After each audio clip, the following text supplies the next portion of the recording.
रोज रोज त्याच भाज्या खाऊन कंटाळा आला असेल तर उन्हाळ्यामध्ये जेवणाची चव दुप्पट वाढवणारी ही कांद्याची रेसिपी एकदा करून तर बघा. एक सोडून दोन भाकरी खाल. सर्वात प्रथम इथे 6 ते 7 कांदे घेतलेले आहेत. अगदी मीडियम साईजचे आहे. त्याची साल काढून घ्यायची. साल काढून घेतल्यानंतर ते स्वच्छ पाण्याने धुवून घ्यायचे आहेत. इथे तुम्ही उभा कट करू शकता किंवा बारीकही कट करू शकता. तर इथे मी बारीक चिरून घेतला. एका ताटामध्ये काढून घ्यायचं आहे. त्यानंतर एक कढई तापायला ठेवायची. कढईमध्ये 1 ते 1.5 चमचा तेल घालून घ्यायचं आहे. तेल चांगलं गरम होईपर्यंत गॅसची फ्लेम अगदी नॉर्मल ठेवायची. तेल चांगलं गरम झाल्यानंतर त्यामध्ये जिरी आणि मोहरी हाफ टीस्पून टाकायचा आहे. ती चांगली बघा अशी तडतडल्यावर त्यामध्ये आपल्याला इथे लाल तिखट टाकायचं आहे. लाल तिखट तुमच्या आवडीप्रमाणे कमी जास्त करू शकता. 1 ते 1.5 चमचा लाल तिखट टाकलं. हळद पावडर हाफ टीस्पून टाकलेले आहे. त्यानंतर बारीक चिरलेला कांदा, कोथिंबीर त्यामध्ये टाकायचं आहे. व्यवस्थित असं परतून घ्यायचं आहे.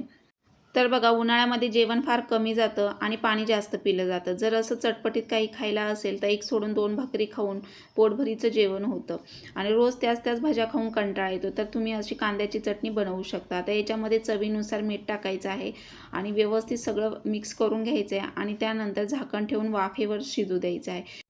तर फक्त 5 मिनिटांमध्ये चटपटीत अशी कांद्याची चटणी तयार होती. तुम्ही चपातीसोबत, बाजरीच्या भाकरीसोबत किंवा ज्वारीच्या भाकरीसोबत खाऊ शकता. अगदी मुलांनासुद्धा टिफिनला देऊ शकता. कधी जर भाजीला काही नसेल, काही करावं सुचत नसेल तर तुम्ही अशी कांद्याची चटणी बनवून खाऊ शकता. आणि कांदे हे सगळ्यांच्याच घरामध्ये अवेलेबल असतात. त्यामुळे अशी ही कांद्याची चटणी नक्की ट्राय करून बघा. चॅनलवर जर नवीन असाल तर लाईक करा, सबस्क्राईब करा, बाजूचं बेल आयकॉन ऑलवर सेट करा आणि अशी चटपटीत चमचमीत अशी कांद्याची चटणी बनवून बघा. कशी झाली कमेंट बॉक्समध्ये सांगायला विसरू नका आणि फॅमिलीसोबत एन्जॉय करा.